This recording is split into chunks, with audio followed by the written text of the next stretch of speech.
Se está acusando a Israel de un ataque indiscriminado a una ONG que estaba enviando ayuda a los palestinos, pero ¿cómo tiene que ser de preocupante el ataque que se ha llevado a cabo que el propio Netanyahu ha tenido que salir al frente a admitir lo que está sucediendo? ¿De qué ataque estamos hablando y por qué esto suma una raya más al tenso escenario que se vive con respecto a la ayuda humanitaria que sencillamente no está llegando a los refugiados? Vamos a comentarlo.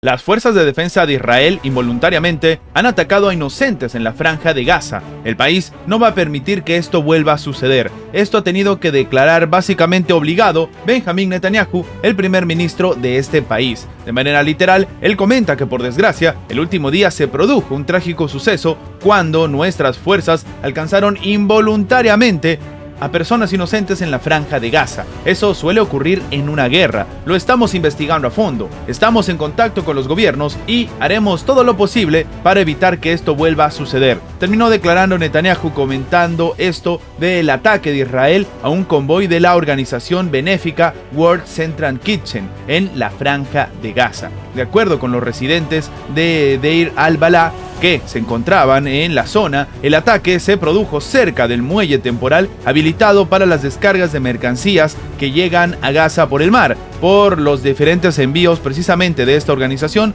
desde Chipre, según informó el propio diario Haaretz. ¿Qué sucede? Algunos residentes se mostraron escépticos sobre la postura del ejército de que el suceso fue un error y que estaba siendo investigado, ya que los automóviles del convoy estaban claramente identificados como pertenecientes a la organización humanitaria. 7 cooperantes entonces de esta fundación terminaron perdiendo la vida por los ataques de las fuerzas de defensa de Israel en la franja de Gaza. Esto fue informado por la propia organización humanitaria, que decidió suspender de inmediato sus operaciones en el enclave. Curiosamente, las víctimas son de nacionalidades del Reino Unido, de Australia, de Polonia y Palestina, además de una persona que tenía doble ciudadanía, de Estados Unidos y de Canadá, según dice el comunicado oficial.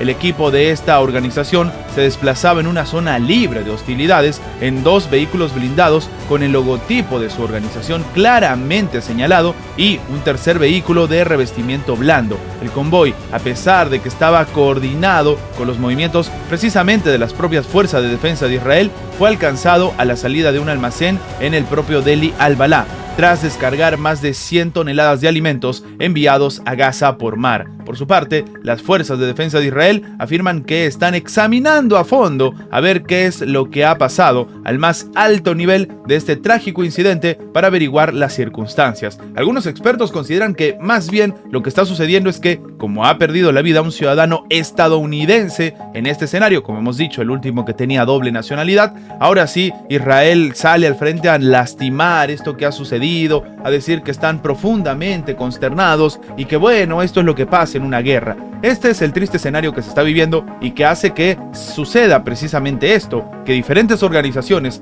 que están intentando enviar ayuda a la franja de Gaza terminen suspendiendo sus actividades porque sencillamente se está acabando con la vida incluso de los que envían ayuda. Dicho sea de paso, a raíz de esto, la Organización de las Naciones Unidas ha salido al frente a decir que por si acaso ellos han publicado un informe en el que ya se había establecido la pérdida de 200 personas, todos asistentes humanitarios, todos que estaban ahí de manera voluntaria, que no tenían algún tipo de aspiración política ni mucho menos militar o pertenecían a alguno de los bandos y que ha perdido la vida. Recordemos esto, la ONU ha catalogado este momento que se está viviendo en Gaza como el peor para los trabajadores, como el peor para los ayudantes voluntarios, porque nunca en la historia moderna se ha vivido tantas pérdidas humanas de trabajadores de estas organizaciones sin fines de lucro.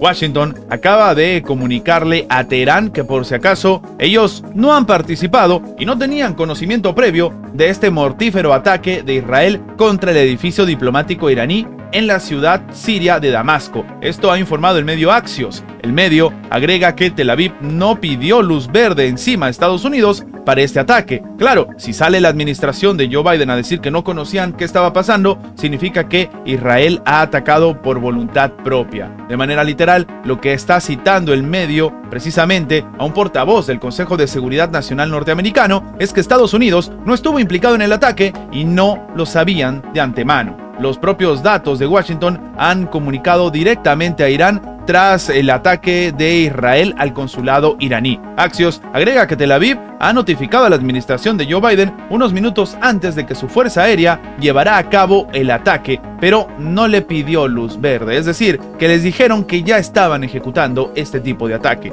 Los funcionarios estadounidenses tampoco conocían el objetivo del bombardeo, según indica el propio artículo. La ex subsecretaria norteamericana de Asuntos Políticos, Victoria Nuland, ha afirmado a los medios que Washington debería preocuparse por las posibles consecuencias de la agresión de Israel contra el edificio diplomático iraní en Damasco, y añadió que este incidente podría dar lugar a una nueva escalada. Lo que sucede, y también comentan algunos medios, es la respuesta de la propia administración iraní, y tal vez por esto ha salido al frente Estados Unidos a decir que ellos no tienen nada que ver, pues resulta que Irán ha asegurado que el ataque de Israel no se va a quedar sin respuesta, y que esta puede ser un dolor de cabeza no solamente para Netanyahu, sino para la comunidad internacional. Esto es bastante preocupante, pero estamos hablando de las palabras del propio Ibrahim Azizi. Él mismo ha dicho que el ataque israelí contra el consulado iraní en Damasco no va a quedarse sin respuesta. Esto, de nuevo, lo ha declarado el propio Raisi. Con estas acciones, Israel habría demostrado que no acata leyes ni normas internacionales. Esto lo ha dicho el propio presidente de Irán.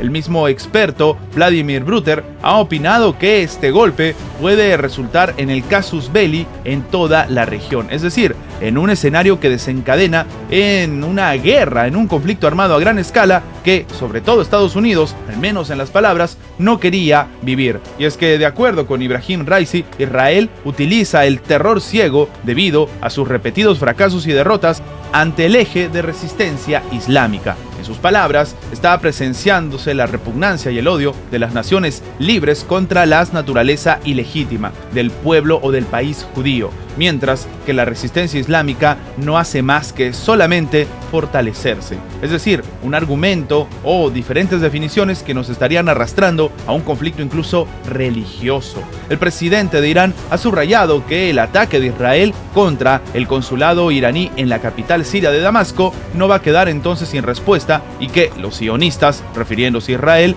deben saber que nunca van a alcanzar sus siniestros objetivos en estas inhumanas acciones. Terminó indicando el mandatario, unas duras palabras que para algunos son la antesala de algo que puede ser todavía peor. Lo que ha llamado la atención es que el propio presidente de Irán ha dicho que van a hacer que sencillamente Israel se arrepienta de este crimen y de los crímenes similares que ha venido cometiendo. Antes de terminar, los invitamos a que se hagan miembros del canal para que, además de tener acceso a la pestaña de comunidad donde publicamos muy a nuestro estilo las diferentes situaciones que suceden en la geopolítica actual con diferentes artículos y, como siempre, sin seguir ninguna agenda como hacen algunos medios tradicionales, también van a tener acceso previo a poder ver los videos antes de su publicación en las horas normales, en una forma de agradecerles a todos los que hacen posible el mantenimiento de este proyecto. De nuevo, por solamente $1.99 tienen estas ventajas en forma de agradecimiento por apoyar a mantener este proyecto. Sin más que agregar, nos vemos en la próxima.